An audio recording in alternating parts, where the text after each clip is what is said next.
L'Ajuntament del Castell ha organitzat un acte commemoratiu per celebrar el 254è aniversari de la seva fundació el 4 de febrer de 1771.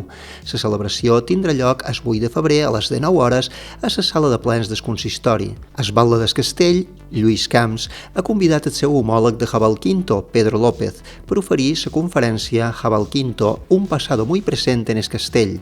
Durant la conferència es posarà de manifest l'estreta relació que uneix amb dos municipis agermanats des de 2002.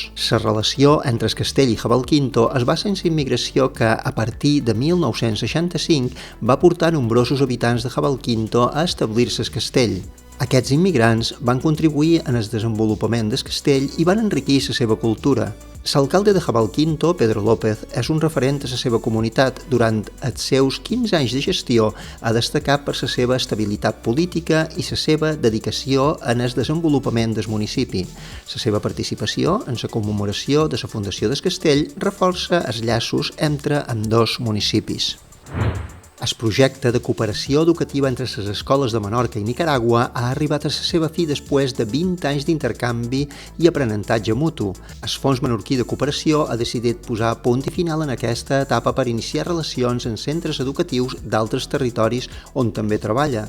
El projecte, iniciat el 2005, va créixer fins a donar lloc a la xarxa de centres educatius cooperants de Menorca, una iniciativa que ha permès establir vincles sòlids entre comunitats educatives d'ambdós països. El programa ha fomentat l'intercanvi de coneixements i experiències promovent actituds cooperatives entre docents i alumnes. Al llarg d'aquests 20 anys s'han dut a terme diverses activitats, com ara la formació per mestres, millora d'infraestructures escolars, beques de col·laboració entre professorat i intercanvi de materials pedagògics. El programa ha comptat amb una dotació superior a 107.000 euros, beneficiant a més de 1.000 alumnes anuals i formant 510 mestres. Els vincles establerts i els coneixements compartits continuen tenint un impacte durador en les comunitats participants. El proper 4 de febrer, l'Institut Menorquí d'Estudis inaugurarà el curs anual amb un acte a Can Victori.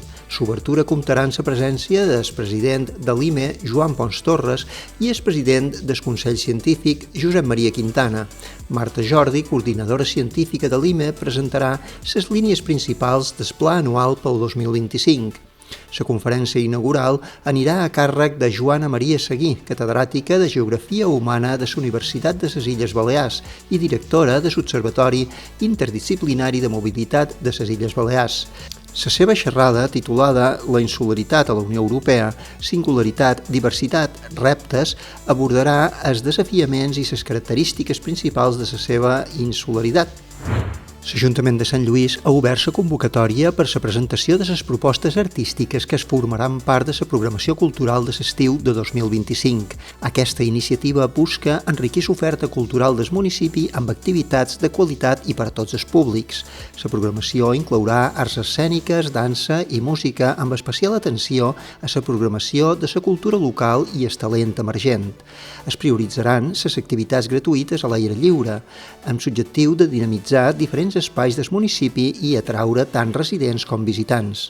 La convocatòria inclou el Segle de Vorera, que enguany celebra la seva 10a edició i porta la cultura a diversos espais propers al mar, i el Segle Clàssic, amb concerts de música clàssica al Pla de la Creu. El termini de presentació de propostes és de 3 a 28 de febrer de 2025. Les bases i la informació necessària es poden consultar a la pàgina web de l'Ajuntament de Sant Lluís.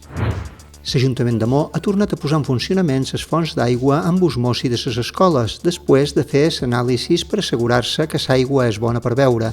Els nens i nenes ja poden tornar a fer servir les fonts per hidratar-se durant el dia.